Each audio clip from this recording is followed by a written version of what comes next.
ठीक है, French artist. तो ये पेंटर है, तो फेडरिक शूरो लिखो, आगे लिखो फ्रेंच आर्टिस्ट। पेंटिंग जो बनाई है वो 1848 में बनाई है, तो आगे लिखो फेडरिक शूरो, फ्रेंच पेंटर 1848। और पेंटिंग का क्या नाम है?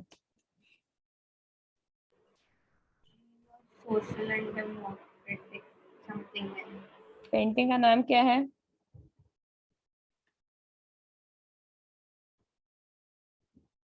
Dream of world wide democratic.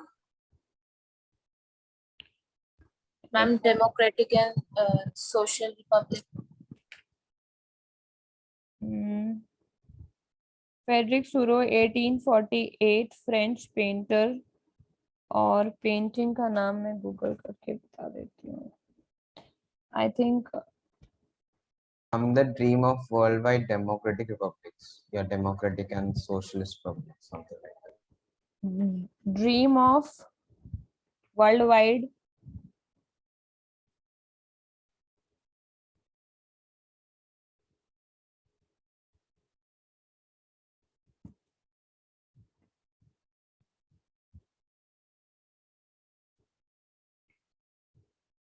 Dream of world wide democratic and social republics, या फिर नाम है दूसरा pact between nations. Dream of world wide democratic and socialist republic, pact between nations. Frederic Sorrieu, French painter, painting 1848 में बनाई है।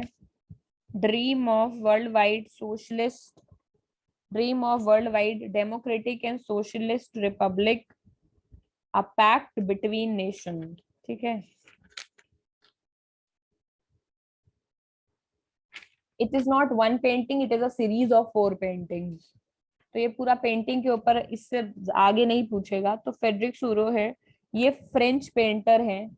इन्होंने 1848 में एक पेंटिंग बनाई थी, पेंटिंग का नाम था dream of world wide democratic and socialist republic, a pact between nations, यानी सारे नेशंस के बीच का एक पैक्ट।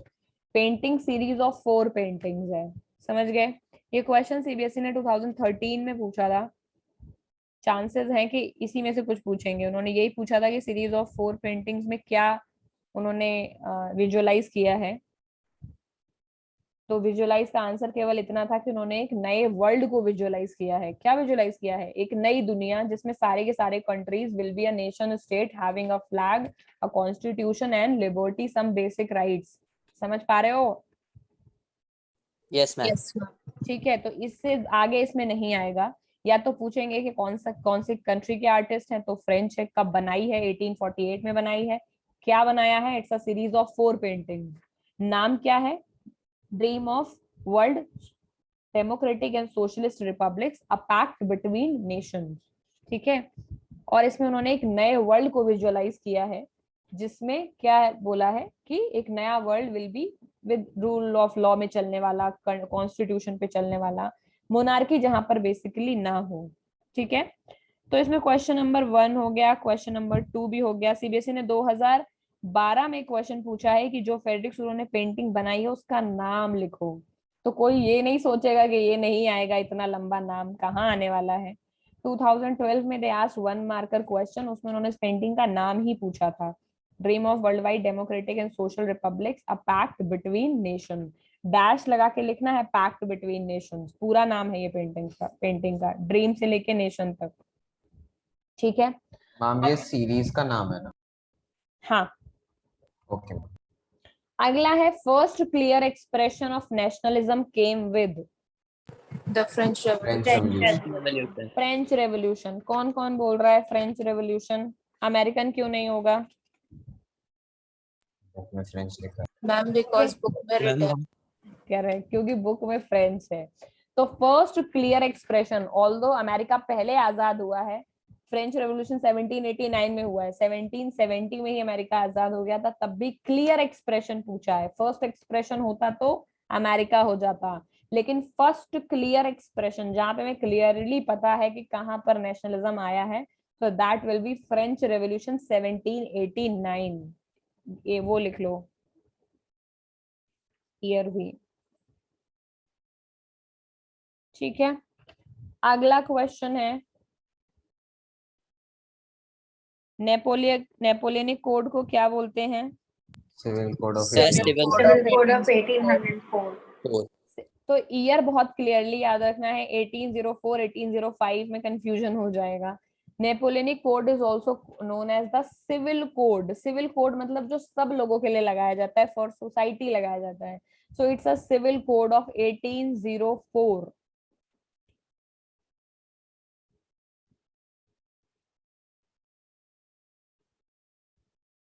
मैम फ्रेंच रेवोल्यूशन का ईयर आपने 1789 बोला था ना? यस, 1789। अगला क्वेश्चन है, what does absolutist means? Absolutist ये Ma'am, क्या है? Monarchical government. Ma'am, monarchical government. Correct. Absolutist लिखो और फिर एग्जाम्पल लिखो मोनार्किकल गवर्नमेंट। एब्सोल्यूटिस्ट का मतलब मैं बता देती हूँ। अगर बाई चांस 4 बड़ी बड़ी लाइन लिख दे और बोले कि इसमें से कौन सा है जो, अब पता है क्वेश्चन कैसे मोल्ड होगा, उल्टा आ जाएगा। That a government where the all power lies in a hand of one single person known as उल्टा। डेमोक्रेसी, एब्सोल्यूटिस्ट, समझ रहे हो क्या बोल रही हूँ? ऐसे क्वेश्चन नए फॉर्म में मोल्ड होते, पूछी एक ही चीज जाती है। तो जो चीज समझना है उसका डेफिनेशन क्लियर कट याद कर लेना है। एब्सोल्यूटिस्ट का एग्जाम्पल है मोनार्की, लेकिन इसका मतलब होता है where all power lies in the hands of emperor या वन सिंगल पर्सन। वेयर और all power lies in the hands of one single person oblique emperor, उसको बोलते हैं एब्सोल्यूटिस्ट। अगर हाँ बेटा, हम तो इस हिसाब से क्या डिक्टेटरशिप भी एक तरह की एब्सोल्यूटिस्ट ही हुई? करेक्ट। एब्सोल्यूटिस्ट का मतलब है there is no freedom of changing law. Absolute power is in the hand of one single person, that is absolutist का मतलब है। अगर पूछेंगे एब्सोल्यूटिज्म कोई फिलॉसफी होती है? हाँ होती है। टिस्ट की जगह टिज्म, जैसे नेशनलिज्म, ठीक है, नेशनलिज्म, इस्लामिज्म और हिंदुइज्म। उसी तरह अगर एब्सोल्यूटिज्म लगा देंगे तो it will become a philosophy, fascism, liberalism की तरह, समझ गए? सोशलिज्म, इज्म का मतलब फिलॉसफी। सो अगर absolutism, so it will be more like fascism, socialism, liberalism. समझ पा रहे हो? Yes, ma'am. ऐसा Yes, नहीं है कि एब्सोल्यूटिज्म कोई थ्योरी नहीं है, इट इज अ थ्योरी। लेकिन एब्सोल्यूटिस्ट का मतलब क्या होता है? एब्सोल्यूटिस्ट का मतलब है एक ऐसी गवर्नमेंट जिसमें पावर किसी एक पर्सन या एम्परर के हाथ में होता है। लिख लिया? तो लिखो एब्सोल्यूटिस्ट, आगे लिखो मोनार्किकल गवर्नमेंट और आगे डैश लगा के where all power lies in the hands of one person emperor. Fifth, अब लिबरलिज्म पे पूछा है, यानी लिबरलिज्म एक थ्योरी है। तो पहला ऑप्शन बिना पढ़े ही आदमी करेक्ट कर देगा, क्या? कॉन्सेप्ट है freedom ये। of thought. क्योंकि इज्म वाला फिलॉसफी होता है तो it can only be a concept, समझ गए? It is not power, it is not government, समझ गए? Liberalism is a concept of government by consent. यानी लिबरलिज्म एक तरह की फिलॉसफी है, एक तरह का कॉन्सेप्ट, एक तरह का आइडिया है जो ये कहता है कि गवर्नमेंट यानी जो कंट्री चलाए वो कंसेंट पे चलाए, यानी सबकी मर्जी उसमें शामिल होनी चाहिए। इन अ वे वोटिंग होना चाहिए, समझ गए? वोटिंग है, जिसको वोट देके बैठाए मतलब सबकी मर्जी शामिल है, करेक्ट? तभी तो उसको वोट देके बैठाए हैं। तो एग्जाम्पल क्या होगा लिबरलिज्म का? मॉडर्न डेमोक्रेसीज, इंडिया, समझ गए ना? लिबरलिज्म का मतलब होता है आजादी, व्यक्तिगत यानी पर्सनल भी और पॉलिटिकल भी। पॉलिटिकल आजादी का मतलब जो भी कंट्री रन कर रहा है वो हमारी मर्जी से कर रहा है, तो ये तो फिलॉसफी है। लेकिन ये होगा कैसे? इलेक्शन के थ्रू हम वोट देंगे, हमारी मनमर्जी का इंसान पावर में बैठेगा। तो एग्जाम्पल क्या हो जाएगा लिबरलिज्म का? वो कंट्री जहां पे ऐसा होता हो। तो सारी कंट्री जहां पर डेमोक्रेटिक इलेक्शंस होते हैं, बोलने की कहने की आजादी है, वो लिबरलिज्म का फॉर्मेट है, ठीक है? तो लोग लिबरलिज्म को पर्सनल लिबर्टी ना समझें, समझ गए? वरना कंफ्यूज हो जाओगे कि लिबरलिज्म का मतलब तो आजादी होती है। तो लिबरलिज्म के दो मतलब हैं। इट इज अ कॉन्सेप्ट जहां पर कंसेंट से गवर्नमेंट चलती हो, एट द सेम टाइम ये बोलने दे, आपको कोई बात करनी है तो वो आपको करने दे, खुले विचारों वाली जगह पर रहना लिबरलिज्म है। समझ गए? So liberalism is a concept of government by consent. It gives right like freedom of speech and expression to people. इसमें कौन कौन से राइट मिलते हैं लिबरलिज्म में? आपको फ्रीडम मिलती है, राइट टू वोट मिलता है, वो एग्जाम्पल में लिख लो। तो liberalism is a concept of government by consent. Example क्या है? राइट टू वोट भी इसका एग्जाम्पल है, लिबरलिज्म का ही एग्जाम्पल है। दूसरा है freedom of speech and expression. तीसरा है राइट टू लाइफ, भी वैसे है, राइट टू लाइफ हो सकता है। Ma'am right freedom two of political media. कैसे हुआ है? राइट टू लाइफ मतलब आपको अपने हिसाब से जिंदगी जीने का अधिकार है, तो वो भी तो लिबर्टी है। Okay ma'am. Liberalism broader liberty नहीं बोला मैंने। यही तो प्रॉब्लम है पॉलिटी के साथ कि छोटे छोटे, लिबर्टी का मतलब फ्रीडम है, समझ गए? लिबरलिज्म एक कॉन्सेप्ट है, उसमें वो सारी चीजें जो आपको आजादी देती है वो सब आ जाएंगी। गवर्नमेंट बाय कंसेप्ट आ जाएगा, लिबर्टी आ जाएगी, फ्रीडम ऑफ स्पीच आ जाएगा, समझ गए? राइट टू लाइफ आ जाएगा। तो लिबरलिज्म एक सोचने का तरीका है, जैसे सोशलिज्म है, जैसे कैपिटलिज्म है, जैसे एब्सोल्यूटिज्म है, समझ गए? तो जो जो एब्सोल्यूटिज्म में होता है उसका सारा उल्टा लिबरलिज्म में होता है। एब्सोल्यूटिज्म में पावर एक के हाथ में रहती है, लिबरलिज्म में गवर्नमेंट बाय कंसेंट रहती है, सबके हिसाब से गवर्नमेंट बनती है। एब्सोल्यूटिस्ट स्टेट किसी को फ्रीडम नहीं देते, लिबरलिज्म में सबको आजादी मिलती है। समझ गए? तो liberalism is not liberty, liberty is included in philosophy of liberalism. तो जिस भी कंट्री में लिबरलिज्म है वहां पर आपको लिबर्टी भी है, आपको वोट देने का राइट भी है, बोलने का अधिकार भी है, अपने हिसाब से अपनी जिंदगी जीने का अधिकार भी है। ठीक है? क्लियर है? Ma'am, हाँ बेटा। ma'am, will you please provide me the MCQs of Daddy Yankee and the National Mandela? Yeah, sure, why not? Ping me after class. Okay, ma'am. Okay. अगला है, समझ गए ना बेटा? किसी को कंफ्यूजन तो नहीं है? No ma'am. ठीक है। लिबर्टी और लिबरलिज्म में द पॉल, कोई ये नहीं सोचेगा कि इतने सारे टर्म आ रहे हैं। लिबर्टी का सिंपल मतलब फ्रीडम होता है, लिबरलिज्म में हर तरह की आजादी आ जाती है, इसलिए मैंने उसको अलग से लिखाया है। वरना तुम लोग बोलते गवर्नमेंट बाय कंसेंट तो डेमोक्रेसी होता है, लिबरलिज्म कैसे हो गया? तो मैं बोलूंगी कि लिबरलिज्म एक बड़ी ब्रॉडर फिलोसफी है, इसमें सारी अच्छी अच्छी चीजें जो किसी कंट्री में हो सकती है वो सब इंक्लूडेड है। ठीक है? Okay. The political and constitutional changes brought by French revolution. French revolution ने हमको क्या दिया? Ma'am All all of of the the above. All of the above. सब। फ्रेंच रेवोल्यूशन ने हमको लिबरलिज्म ही दे दिया, उसमें सब आ गया। एब्सोल्यूट मोनार्की को खत्म कर दिया, बॉडी ऑफ फ्रेंच सिटीजन्स को पावर दे दी, और लोगों को क्या बोला कि अब से लोग ही मिलके कंट्री को बनाएंगे और इसका जो डेस्टिनी, इसका जो भाग्य है वो लोग ही डिसाइड करें। करेक्ट? तो ऑल ऑफ दी अबव। एक एक ऑप्शन को पढ़ो, कहीं कोई कंफ्यूजन है तो अभी पूछ लो। ला पैट्री, पैटर्नल पैट्रियार्की से पैट्री है तो फादरलैंड हो सकता है। समझ गए? ला पैट्री, पैट्री से ही पैट्रियार्की आया है। ठीक है? तो इसको कभी भूलना नहीं। पैट्रियार्की का मतलब पितृ सत्ता, जहां पर जो हाईएस्ट अथॉरिटी है वो मेल है, पिता है। समझ गए? सो पैट्रियार्की मींस पितृ सत्ता। हमारी पूरी सोसाइटी पेट्रियार्कल है। बहुत सारे फेमिनिज्म वाले पेडेंट्री पेट्रियार्कल कोट भी डालते रहते हैं ऐसे स्टेटस पे। बहुत आजकल फेमिनिस्ट लग गए हैं पेट्रियार्की के पीछे हाथ पैर धो के। लेकिन पेट्रियार्की का मतलब पैट्री से आया है। ला पैट्री मतलब फादर। फादर मैस्कुलिन फिगर होता है, ज्यादा स्ट्रेंथ होती है बॉडी में, तो बहुत जगह पर नेशनलिज्म फादरलैंड से डिनोट किया जाता है। हमारी कंट्री में ऑल्दो मदरलैंड से डिनोट किया जाता है, लेकिन जो चल रही है सोसाइटी वो पेट्रियार्की है। समझ गए? सरनेम फादर का मिलता है, जमीन जायदाद फादर का मिलता है, रूल्स भी फादर ही तय करते हैं, और डर भी फादर से ही लगता है। तो ला पैट्री का मतलब fatherland. Who hosted the Treaty of Vienna? Metternich. तो ट्रीटी ऑफ वियना जो कि 1815 में हुई थी, वो ड्यूक मेटरनिक ने किया था उसको होस्ट। ठीक है? अब ड्यूक मेटरनिक के बारे में क्या बता सकता है कोई? मैम उन्होंने बहुत फेमस लाइन बताई थी मैम। फेमस और अब दो चीज है, एक तो वो ऑस्ट्रियन चांसलर थे, एंड सेकंड चीज उनके बहुत फेमस कोट है जो उन्होंने कहा था कि when France sneezes the rest of Europe catches a cold. Very ma'am good. उनका एक और फेमस कोट है मैम। बताओ भाई। Ma'am Giuseppe Mazzini is the most dangerous person. ये उन्होंने खुद बोला है? Yes ma'am. मैं यस, पैर दे काफी रखा है बुक में। ठीक है, सही है।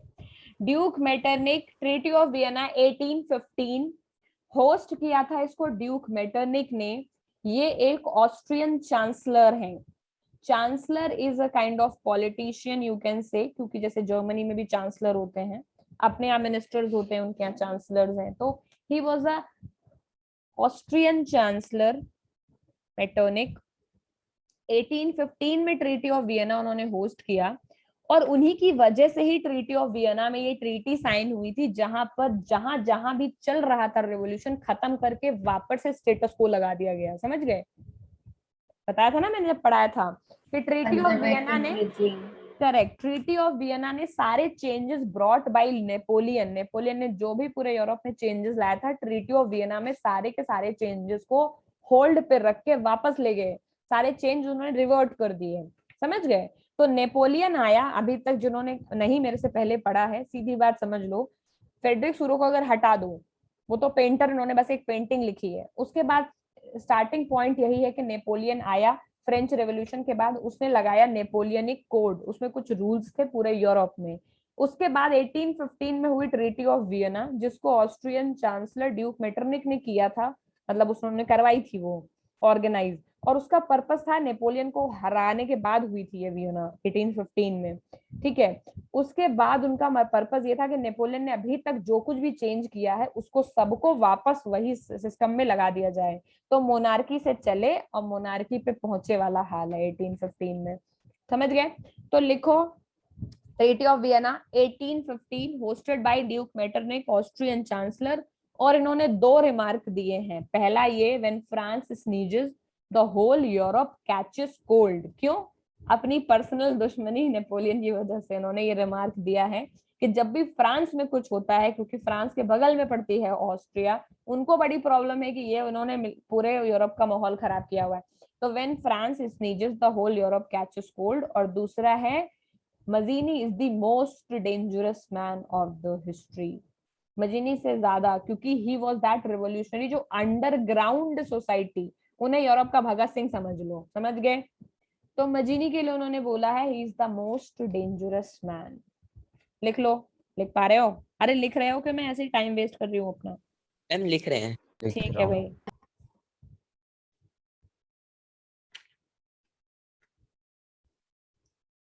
ये एकदम बेसिक बेसिक क्वेश्चन है, ये लो हैंगिंग फ्रूट्स हैं ये सारे के सारे, इसमें तो एक भी गलत होना ही नहीं चाहिए, और ये लो हैंगिंग फ्रूट ही आएगा पेपर में। एक दो टफ आएगा तो आएगा, अदरवाइज नहीं आएगा।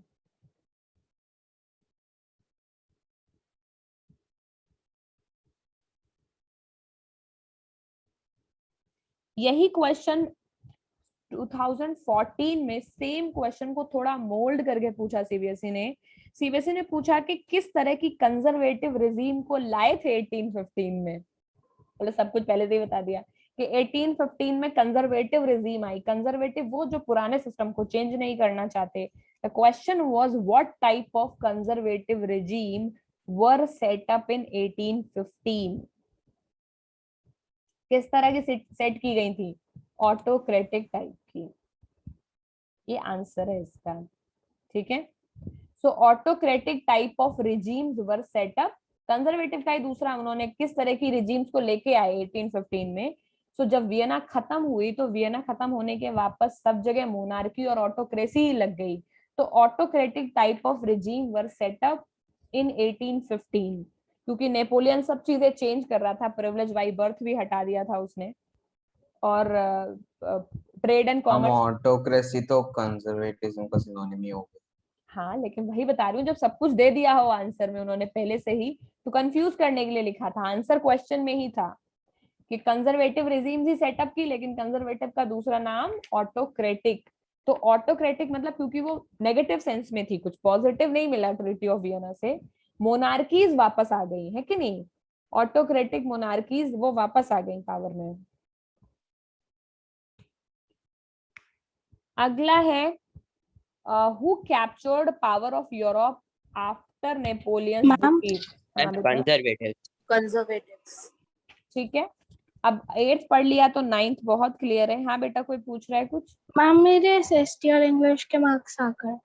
वेरी गुड, बताओ भाई कितने हैं? मैम मेरे 20 में से 18.5 आए एसएसटी में, इंग्लिश में 17 है। चलो और मेहनत करो, 20 में से 21 ला। मैम मेरे ग्रामर में थोड़े से कट गए। पूरा 8th पढ़ लिया, 9th पढ़ लिया, तुम तो 9th में ही आई हो। अभी भी बताओ, छोटे बच्चों वाली तुम लोग गलती मैम कर। पता नहीं, मैम खुद ही कंफ्यूज हो रही थी हमारी कि ये आंसर होगा वो आंसर होगा, तो मैम ने काट ही दिए मार्क्स। कोई बात नहीं, अभी उसकी ग्रामर की प्रैक्टिस भी वैसे ही कर लेंगे जैसे इसकी कर रहे हैं और लिटरेचर की कर रहे हैं, सेट हो जाएगा पेपर। चलो क्या चल रहा है भाई, कहाँ पहुंच गए हम?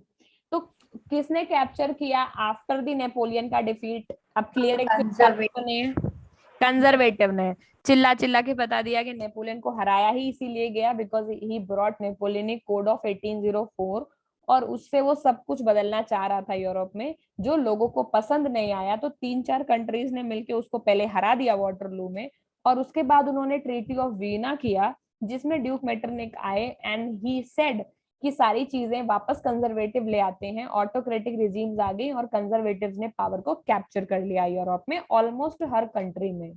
ठीक है, ओके। अब है नेपोलियनिक कोड से, कोर से क्वेश्चन है। नेपोलियनिक कोड हमने ऑलरेडी पढ़ा हुआ है, तो लिखते जाओ जिसको लग रहा है कि कौन कौन पावर लेके आया, आपको लगता है ये पॉइंट मैं भूल सकता हूँ।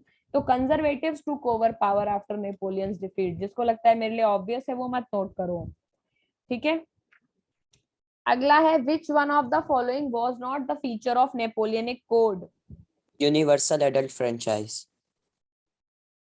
और कौन है जो ये बात बोल रहा है?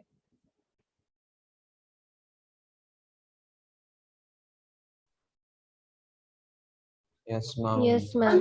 Yes, Religious based on birth होना चाहिए ना। जैसे उल्लू पने की हरकत कर रहे हो तुम प्रत्युष, बताओ। जब बोला है प्रिविलेज बेस्ड ऑन बर्थ हटा दिया उन्होंने, तो कैसे हो? मैम लेकिन वो भी तो नहीं है अभी। यस मैम, यूनिवर्सल एडल्ट भी तो नहीं था मैम, वुमेन को राइट्स भी तो नहीं थे। नेपोलियनिक कोड में ये सब बातें कब पढ़ लिया तुमने? तुम्हें लिखा है नहीं नेपोलियनिक कोड में? मैम प्रिविलेज, मैम उसके एडवांटेज, उसमें जो चेंजेस हुए हैं उसमें प्रिविलेजेस बेस ऑफ बर्थ हटा दिया, तो यूनिवर्सल डिफरेंसेस को कोई मेंशन नहीं था, तो फिर वो भी तो नहीं है। मेंशन नहीं था, लेकिन प्रिविलेजेस बेस्ड ऑन बर्थ तो हो ही नहीं सकता ना। कौन सा फीचर नहीं था ही नहीं, तो privileges based on birth was not in Napoleonic code. उसने प्रिविलेजेस बेस्ड बाय बर्थ हटा ही दिया है, तो पॉइंट नंबर डी तो पॉसिबल ही नहीं है। Universal adult franchise although debatable question है, सब एक को उसने नहीं दिया है, लेकिन फिर भी बहुत सारी पॉपुलेशन को वोटिंग राइट दिया गया था, तो हम यूनिवर्सल तो नहीं कह सकते, लेकिन right to vote was definitely there. This question is ill framed according to me. So equality before law definitely was there, right to property was definitely there, और यही रीजन है कि यूनिवर्सल एडल्ट फ्रेंचाइजी कुछ section को नहीं मिला था, because right to property hold किया गया था। लेकिन privileges based on birth was definitely not the part of that. वो उसको बहुत चिढ़ था जन्म वाली चीजों से, इसीलिए उसने बाय बर्थ सारी प्रिविलेजेस को हटा दिया था। ठीक है, तो answer would be D. Although हम ये कह सकते हैं कि डी ज्यादा रेलेवेंट है, तो डी ज्यादा रेलेवेंट है क्योंकि बी का हमारे पास कोई प्रूफ नहीं है, बट डी हमें डेफिनेटली पता है कि वो नहीं था। सो नेपोलियनिक कोड में क्या चीज नहीं थी? तो नेपोलियनिक कोड में बर्थ की प्रिविलेज नहीं थी, क्योंकि वो हटा दी थी नेपोलियन ने। यानी कौन सी चीज नेपोलियनिक कोड में थी, ये पूछा है उन्होंने इन अ वे। तो मैम equality सारे की- ऑप्शन खड़े नहीं थे, इसलिए जल्दबाजी में आंसर भी बोल दिया हाँ, मैम। तो ये एक और सीख मिलती है, even when you are sure, तब भी सारे ऑप्शंस पढ़ने ही चाहिए। So privileges based on birth was removed by Napoleon, it was not part of his plan. So वो नेपोलियनिक कोड में नहीं था और उसने ही हटाई थी। तो ये क्वेश्चन भी आ सकता है, who removed the privileges based on birth, समझ गए? तब भी आंसर नेपोलियन ही होगा। ये ना सोच लेना कि रॉकफेलर ने हटा दी होगी, वो भी तो इक्वालिटी में बिलीव करता था। दिमाग नहीं लगाना है, रटी रटाई बात। प्रिविलेजेस बेस्ड ऑन बर्थ किसने हटाया? नेपोलियन ने हटाया। स्लेवरी कौन वापस लेके आया? नेपोलियन लेके आया। स्लेवरी किसने हटाया? रॉबस्पियर ने हटाया। समझ पा रहे हो? Yes ma'am. ये 9th का पार्ट है। तो नेपोलियन ने स्लेवरी वापस लगा दी लेकिन प्रिविलेजेस बेस्ड ऑन बर्थ हटा दिया। स्लेवरी उसने वापस इसलिए लगा दी क्योंकि वो सिटीजन उसकी कंट्री के तो थे नहीं, अफ्रीकन स्लेव्स थे, उससे उनको इतना लगाव नहीं, तो स्लेवरी रीइंस्टेट कर दिया प्रॉपर्टी सेक्शन का सपोर्ट लेने के लिए। समझ गए? पावर में रहने वाले इंसान को पैसा चाहिए, तो प्रॉपर्टी जो लोग थे वो स्लेव्स खरीद के लाते थे, उनके अगेंस्ट नहीं जाना चाहता था नेपोलियन, इसीलिए उसने राइट टू प्रॉपर्टी रहने दिया। वरना सोशलिस्ट भी हो सकता था वो कि सबका प्रॉपर्टी गरीबों में बांट दो, लेकिन राइट टू प्रॉपर्टी रहने दिया क्योंकि प्रॉपर्टी सेक्शन का सपोर्ट चाहिए था। और वही लोग स्लेवरी वाला ट्रेड ज्यादा करते थे, तो स्लेवरी को वापस शुरू करवा दिया, लेकिन प्रिविलेज बेस्ड ऑन बर्थ हटा दिया उसने। ठीक है, तो इसीलिए मिक्स्ड रिजल्ट है नेपोलियनिक कोड का। कुछ चीजें बहुत अच्छी है और कुछ चीजें बहुत अच्छी नहीं है। Fill in the blanks. Answer तो दिया हुआ ही है इसमें। पहले का आंसर है किसने टैरिफ बैरियर्स को हटा दिया? करेंसी 30 नंबर थी और 2 आ गई। ये मैंने क्लास में कराया है। ज़ोल्वरीन एक तरह की कस्टम यूनियन है जर्मनी की, करेक्ट? यस ज़ोल्वरीन लिख लो। Zollverein is a custom union group. Custom union का मतलब ट्रेड रिलेटेड ग्रुप है। तो Zollverein is the custom union of Germany. और उन्होंने क्या किया है? टैरिफ बैरियर्स का मतलब टैक्स, जो नंबर ऑफ टैक्स मतलब उन्होंने टैक्स को घटाया, और नंबर ऑफ करेंसीज बहुत ज्यादा चलती थी उस वक्त जर्मनी में, उसको कम, 30 से भी ज्यादा करेंसी चलती थी, वो करके 2 कर दी। समझ गए? ताकि ट्रेड आसानी से हो सके। इतनी ज्यादा नंबर ऑफ करेंसीज में कंफ्यूजन हो जाता था, बहुत लोग लेने से मना कर देते थे। तो Zollverein is the custom union, Zollverein is the custom union of Germany formed in 1834। बनाई कब गई है ज़ोल्वरीन? 1834 में बनाई गई है। ठीक है, 30 करेंसीज इसलिए थी क्या क्योंकि जर्मनी लगभग 30 स्टेट्स में डिवाइडेड था उस टाइम। ये रीजन है। ऑलमोस्ट 29 to 30 कॉन्फेडरेशन थे जर्मनी में। तो ये तो Zollverein is the custom union. अगर कोई बोल दे उल्टा कि कस्टम यूनियन जिसने नंबर ऑफ करेंसीज को कम कर दिया, या फिर वो कस्टम यूनियन जो जर्मनी की है 1834 में बनी है, तब भी नाम ज़ोल्वरीन होगा। तो जो पढ़ रहे हो उससे हर डायमेंशन सोचना है कि क्या क्या क्वेश्चन आ सकता है। तो ज़ोल्वरीन, और मेरा ऐसा गैस कहता है कि ये क्वेश्चन जो थोड़े से अलग है, they are about to come this time in exam. Zollverein is the custom union of Germany formed in 1834, dash dash लगा के लिखते जाओ, 1834 में बना है। ठीक है, it reduced number of currencies, it reduced currencies number 30 to 2, 30 से 2 कर दिया इसने करेंसीज को। Introduced by Prussia. करेक्ट। और ज़ोल्वरीन शुरू की थी प्रशिया ने। प्रशिया जर्मनी का सबसे बड़ा स्टेट है, और इस अल्टीमेटली जब जर्मन यूनिफिकेशन होता है तो प्रशियन किंग को ही पावर मिलती है यूनिफाइड जर्मनी की। तो प्रशिया ने ये शुरू किया था। Prussia was the largest state of Germany at that time. तो ज़ोल्वरीन प्रशिया ने शुरू किया है। पी और उसके आगे रशिया लिख लो।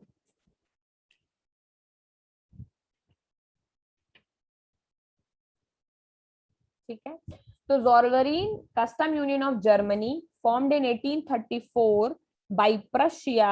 It reduced number of currencies from 30 to 2। I think इसमें से सारा फंस जाएगा, इस पर्टिकुलर टॉपिक में से ज्यादा एमसीक्यूज नहीं बनेगा। प्रशिया ने इसको बनाया है, बाद में बहुत सारे लोगों ने ज्वाइन कर लिया था। ठीक है, अगला क्वेश्चन है मजीनी के बारे में। तो मजीनी कौन ने, किसने यंग इटली को फाउंड किया था? Marseille is a city in France and burn is a city in Switzerland. ठीक है, तो जर्मनी कह रही हूँ, मजीनी ने 2 सोसाइटी बनाई है। पहली यंग इटली नाम से सोसाइटी बनाई है, लेकिन बनाई कहाँ गई है? मार्सिलीज में, सिटी में। और दूसरी उसने ऑर्गेनाइजेशन बनाई है, उसका नाम है यंग यूरोप। ये बनाई है इसने बर्न में, ठीक है। तो मजीनी कौन है भाई, मुझे बताओ मजीनी कौन है। मैम 1805 में जेनोवा में उसका इटालियन बर्थ हुआ था। Revolution.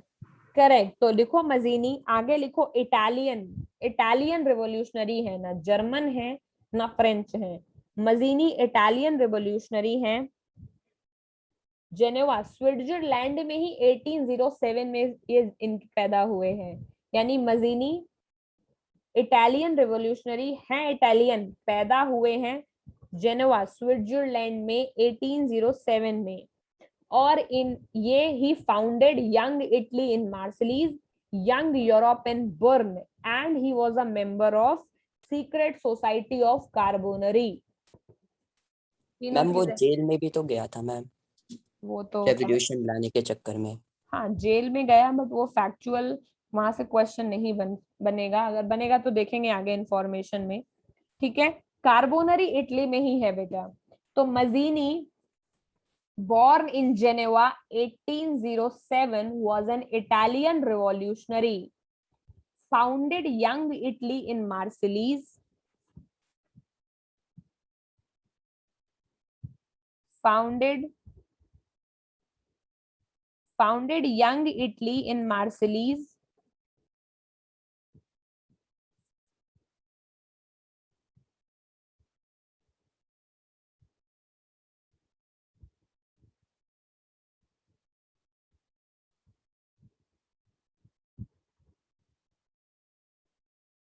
Mazzini born in 1807 in Geneva, founded young Italy in Marseilles, young Europe in Bern, and was a member of secret society of Carbonari. Carbonari की स्पेलिंग है कार्बन प्लस ARI।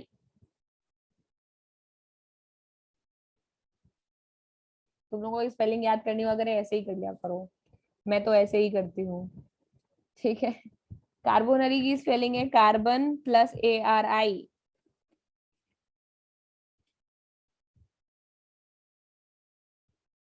लिख लिया? Yes ma'am. Yes ma'am.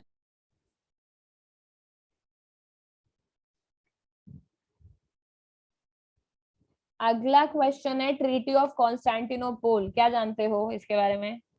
इसमें Greece को independence दिलाई ma'am ये थी Ottoman 1830 empire. और मैम ग्रीस को इंडिपेंडेंस मिली थी Turk empire, Ottoman Turk empire से। करेक्ट।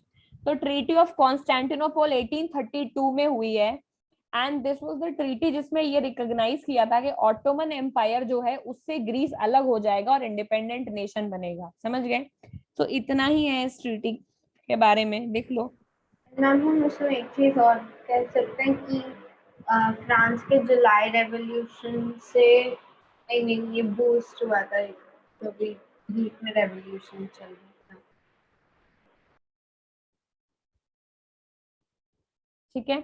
अगर क्वेश्चन आ जाता है name a treaty which recognised Greece as an independent nation, और ऑप्शन में दे दिया जाए ग्रीक वॉर ऑफ इंडिपेंडेंस और ट्रीटी ऑफ कॉन्स्टेंटिनोपोल, तो उल्लूपन करके Greek war of independence tick ना कर देना, पढ़ लेना उसको, ठीक है, क्योंकि कंफ्यूजन ऐसे ही करते हैं। ग्रीक वॉर ऑफ इंडिपेंडेंस पूरे फेज में चल रहा है 1830 से लेके 1848 तक, लेकिन एक ट्रीटी हुई थी इस वॉर के एंड में, उस ट्रीटी में ये लिखा गया था कि ग्रीस एक इंडिपेंडेंट नेशन बनेगा, और वो ट्रीटी है टर्की की सबसे बड़ी सिटी, उसका नाम है कॉन्स्टेंटिनोपोल। समझ मैम गए? हाँ मैम आपने 1830 to 1848 बोल दिया मैम, वहाँ पे तो हंगर हार्डशिप हुआ था। नहीं बेटा, यूरोप में पूरा वेव चल रहा था 1830 से 1848, आपने पढ़ा नहीं है मेरे से, उसमें बहुत सारे इवेंट्स हुए हैं, Greek war of independence is one of them, जो कि 1832 ओके में मैम। हुआ था। समझ गए? 1832 1830 और 48 के बीच में ही आता है ना? Oh yes ma'am. ठीक है। सो ग्रीक जो यूरोप का फेज है ग्रीक वॉर ऑफ इंडिपेंडेंस का, वो लंबा चला है, ठीक है, but the treaty happened in 1832 जिसने ये रिकॉग्नाइज किया है that Greece is an independent nation, और ट्रीटी का नाम है treaty of Constantinople. Constantinople is a city in Turkey. किसको समझ आ रहा है? हम मांगते हैं। लिख लो फिर मैम फटाफट। लिख लो। मैम एक चीज पूछनी थी हाँ मैम, क्योंकि ये जो ग्रीस इंडिपेंडेंट नेशन बना था, ये फ्रांस के जुलाई रेवोल्यूशन के बाद बना था, तो हम ये कह सकते हैं कि जो ग्रीक वॉर ऑफ इंडिपेंडेंस का ये वाला फेज था वो जुलाई रेवोल्यूशन से इंस्पायर्ड था। करेक्ट, हाँ वो तो था ही। वो तो second phase of revolution July, first phase भी फ्रेंच से इंस्पायर्ड है, सेकंड भी उसी से इंस्पायर्ड है। तभी तो France sneezes the whole Europe catches cold वाला हाल है। एक्चुअली एक क्वेश्चन का आंसर भी शायद यही है कि फ्रेंच शुरू हुआ, फिर धीरे धीरे ग्रीस शुरू हो गया वहां से, और फिर लिबरलिस्ट का नया रेवोल्यूशन शुरू हो गया सेकंड फेज में, जब हर सारी कंट्रीज एक एक करके नेशन स्टेट बनने लग गए थे ना। उसमें एग्जांपल देते हैं अपन ग्रीस का। ये क्वेश्चन है Yes, पूरा। ma'am. तो Constantinople is a capital city of Roman Empire. Location Istanbul, Turkey.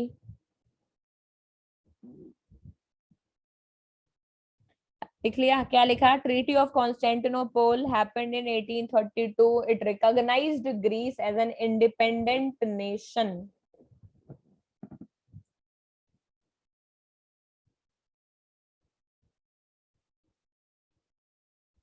अब अगर क्वेश्चन देखो, क्वेश्चन पढ़ा ये है, लेकिन सीबीएसई ने पूछा क्या है? एक event, name the event that mobilized nationalist feeling among the educated elite class in Europe in 1832 to 48। और इसका आंसर है Greek war of Independence. Independence. Question पूछा उन्होंने, मतलब वो ये बोल रहे हैं कि 1830 से 1848 के बीच में कोई एक घटना बताओ जिससे नेशनलिज्म की फीलिंग आने लग गई यूरोप में। समझ गए? And that incidence is Greek war of independence. ठीक है? Yes ma'am. तो इसीलिए ग्रीक वॉर ऑफ इंडिपेंडेंस, ये कहना कि बस एक ट्रीटी हुआ है और उसमें ग्रीस हुआ, नहीं। Greek war of independence inspired so many, क्योंकि जब ग्रीस निकल गया टर्की से, तो ग्रीस को बोलते थे क्रेडल ऑफ सिविलाइजेशन, यानी सिविलाइजेशन का सबसे बड़ा गढ़ यही है। ऑटोमन एम्पायर से ग्रीस का अलग होना इस बात का सबूत है कि इतने बड़े एम्पायर से एक टुकड़ा बाहर निकल गया और अपने कल्चर और बाकी चीजों पे प्राइड करके उन्होंने आजादी ले भी लिया। तो इसने एक तरह के आग में घी का काम किया ग्रीक वॉर ऑफ इंडिपेंडेंस ने, और सारे यूरोप के कंट्रीज को ये बिलीव होने लगा, whosoever believed in liberalism that point of time, कि हम भी कंट्री बन सकते हैं। समझ गए? तो ये दो अलग अलग क्वेश्चन हैं। एक क्वेश्चन ये है कि कौन सी घटना ने नेशनलिज्म को बढ़ावा दिया 1830 से 48 के बीच में, वो घटना है ग्रीक वॉर ऑफ इंडिपेंडेंस। लेकिन ग्रीक वॉर ऑफ इंडिपेंडेंस में किसी एक डेट पे ये ट्रीटी हुई है कॉन्स्टेंटिनोपोल सिटी में, जिसमें ये बोला है कि ग्रीस एक इंडिपेंडेंट नेशन बन सकता है। तो ये दोनों क्वेश्चन एक साथ एक पेपर में सीबीएसई ने पूछे हैं,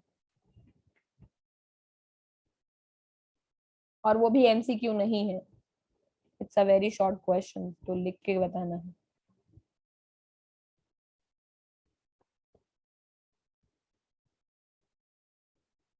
ठीक है? So Greek war of independence जो लिखना चाहो लिख लो, Greek war of independence.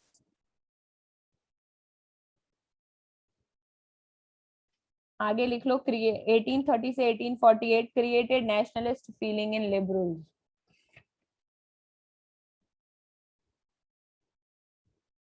Ma'am आप वो सीबीएसई वाले क्वेश्चन कहाँ से बता रहे हो? पता है इसमें आगे ईयर लिखा हुआ है जहां से भी मैं रेफर कर रही हूँ,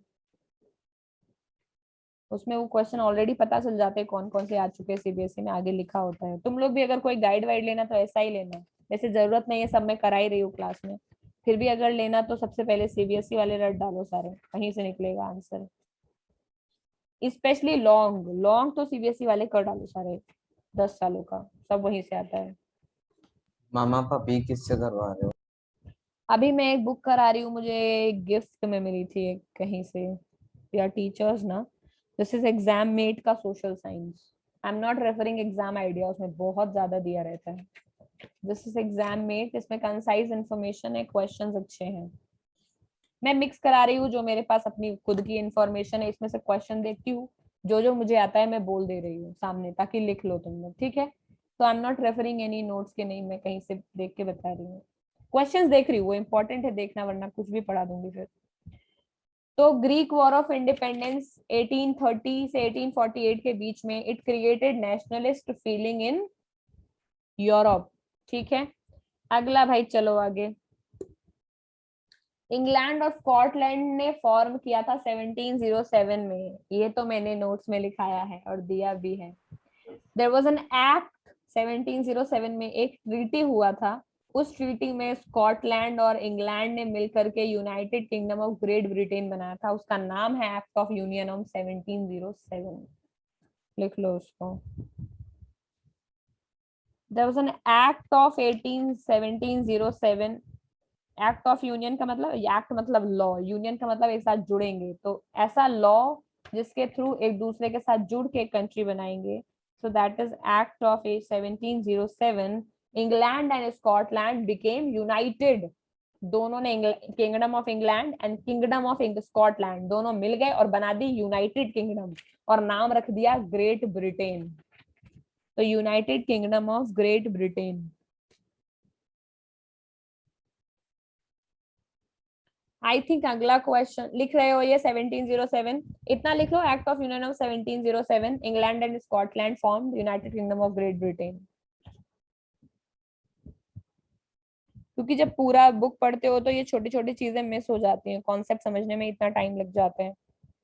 मैम बुक के हिसाब से आखिरी में मैम ये जो ब्रिटिश आइल्स का जो कलेक्शन था वो ब्रिटिश नेशन करके नाम रखा हम, लेकिन सभी अभी भी यूनाइटेड किंगडम ही कहते हैं। हाँ, तो अभी यूके वो मानते हैं ना, वो जो बाद में आए ना, वो क्या है, आयरलैंड वाले के, ये निकलो उधर से तुम लोग, थोड़ा वो भी तो। United kingdom actually UK famous बहुत ज्यादा हो गया, एक कंट्री बहुत फेमस हो गया इसमें, तो इसमें ये इंग्लैंड जो है वो मेजर पावर निकल आया बाद में, समझ गए। स्कॉटलैंड के साथ में पहले इंग्लैंड का नाम ऑलरेडी, यूके अगर कन्वर्ट नहीं हुआ होता 1707 में, तो शायद अभी इंग्लैंड ही बोल रहे होते सब कुछ। तो यूके बन इसलिए गया, यूके के बाद जितने लोग उसमें अटैच हुए उनका इतना वैल्यू नहीं है, बाकी सारी कल्चरल जितनी भी डाइवर्सिटी थी वो धीरे धीरे होमोजेनिटी में कन्वर्ट होने लगी, हर कोई इंग्लैंड को कॉपी करने लगा, और इंग्लैंड ने तब तक अपना नाम यूके रख लिया था। यही रीजन है कि वो नाम यूके चलते चले आ रहा है, because everybody was following United kingdom, समझ गए। United kingdom here only means only England, मतलब इन पावर पर्सपेक्टिव, वैसे तो ऑब्वियसली स्कॉटलैंड उसका पार्ट है, बट स्कॉटिश कल्चर और बाद में जो आयरिश कल्चर है वो धीरे धीरे करके सब निकल गया वहां से। अगला है बाल्कन, एक जगह है, कहाँ है Balkan? Ottoman Empire, more towards the eastern side of Europe. Okay, और बाल्कन कहाँ पर है, खैर इतना ही तो पूछेंगे नहीं, बट अगर बाल्कन पूछते हैं तो Balkan is an area in ma'am Europe. West Asia plus Europe, ठीक है। So Balkan is a city, Balkan is an area जहां जो वेस्ट एशिया में पड़ता है, ठीक है। बाल्कन के बारे में लिख लो, आई थिंक बाल्कन का लोकेशन नहीं है, हेडिंग डालो बाल्कन, और बाल्कन के लिए लिखो, बाल्कन का नाम है बाल्कन पेनिनसुला। मुझे एक बार इसके मैप में कंट्रीज देख लेने दो जरा।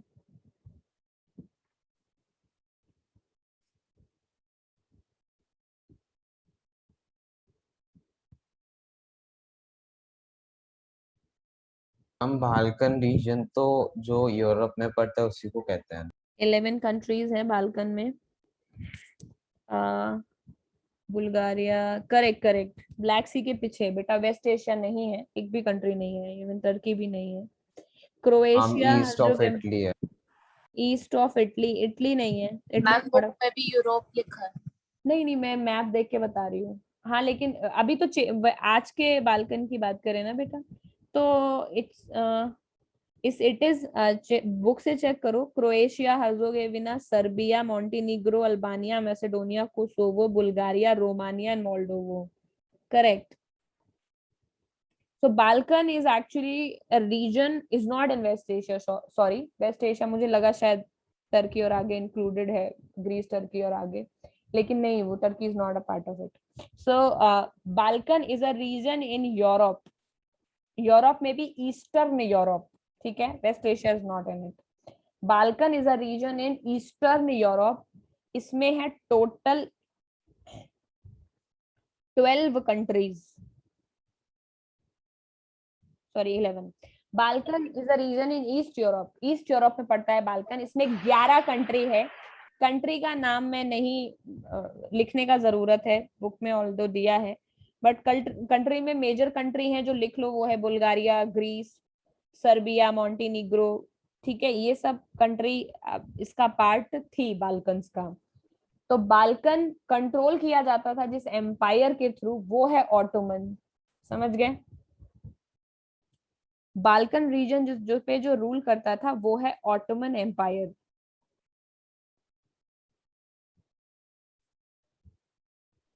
मैम जो कुछ 11 कंट्रीज के नाम थे वो क्या थे? Romania, Bulgaria. लेकिन यार ये बड़ा कंफ्यूजन है. Ottoman empire waste Asian Empire है, टर्की इसका पार्ट है, और बाल्कन में है नहीं वेस्ट एशिया. मैम उस टाइम पर कॉन्टिनेंट्स मेजरली डिवाइडेड तो थे नहीं मैम, तो फिर वो क्या पुरानी बात मैम, होगी ना है कि कॉन्टिनेंट ही डिवाइडेड नहीं था 1848 में. नहीं मैम नहीं, आई वो थिंक किंगडम था ना, किंगडम को तो बीच में से डिवाइड नहीं कर सकते. I think that either my knowledge itself was misplaced. Ottoman empire सही रीजन है, बट उसने बाल्कन पूरा का पूरा कंट्रोल किया हुआ था. I thought Balkan was a part of Ottoman empire. या but Balkan was a part of Ottoman empire, but actually Balkan पूरा ईस्टर्न यूरोप में था. मुझे लगा बाल्कन ऑटोमन एम्पायर का पार्ट है, तो कुछ पार्ट वेस्ट एशिया में रहा होगा. हाँ बेटा, तो ऑटोमन एम्पायर का मतलब है कि Ottoman empire West Asia, Europe, Turkey, ये सारे रीजन को मिला के यहाँ पर जो एम्पायर है ऑटोमन एम्पायर, खैलीफेट की सीट जहां पर थी वो है ऑटोमन एम्पायर. ऑटोमन एम्पायर ने जो यूरोप का एरिया अपने कंट्रोल में लिया था उसको बाल्कन रीजन बोलते हैं. बाल्कन में कोई भी कंट्री एशिया की नहीं आती, लेकिन Ottoman empire, waste Asian empire, उसमें वो चीजें भी इंक्लूडेड है. समझ गए? तो it's like it was like a territory. It was like a bigger set के अंदर सबसेट होता है ना, वो वाला. So Ottoman empire is a bigger set, Balkan उसका सबसेट है जो कि यूरोप में है. समझ गए? बाल्कन में टोटल 11 कंट्रीज हैं. Albania, Bulgaria, Romania, Croatia. ये बाल्कन की कंट्रीज लिख लेना बेटा, क्योंकि अभी मैं क्लास छोड़ने वाली हूँ. 6:30 तुम लोगों की दूसरी क्लास होती है, तो मुझे जल्दी छोड़नी है. So Balkan is a region in Europe. इसमें टोटल 11 कंट्रीज है, गूगल से देख के लिख लो. और इसको जो एम्पायर कंट्रोल करता था वो था ऑटोमन एम्पायर, जो कि एक ऑटोमन एम्पायर जो सब कुछ ही कंट्रोल करता था. उसने यूरोप भी कंट्रोल किया हुआ था, वेस्ट एशिया भी कंट्रोल किया हुआ था. तो ऑटोमन एम्पायर में सब कुछ आता है, वेस्ट एशिया, ईस्टर्न यूरोप, ठीक है. But Balkan is N eastern Europe group of countries. अभी क्लियर है? मुझे भी डाउट नहीं, तुम्हें भी डाउट नहीं, ठीक है? Yes ma'am. ठीक है. So I think that will be all for today. अभी 5 मिनट का रेस्ट ले लो, बाकी लोग का क्लास है. नेक्स्ट क्लास में हम जो हमारा पॉलिटिकल पार्टीज है वो कर ले या इसी को कर ले? मैम इसी को कर लेते हैं मैम. इसका रिवीजन कर ले, फिर पॉलिटिकल पार्टीज तो हाफ चैप्टर रीड उसके बाद कर लेंगे, ठीक है? Yes ma'am. ओके.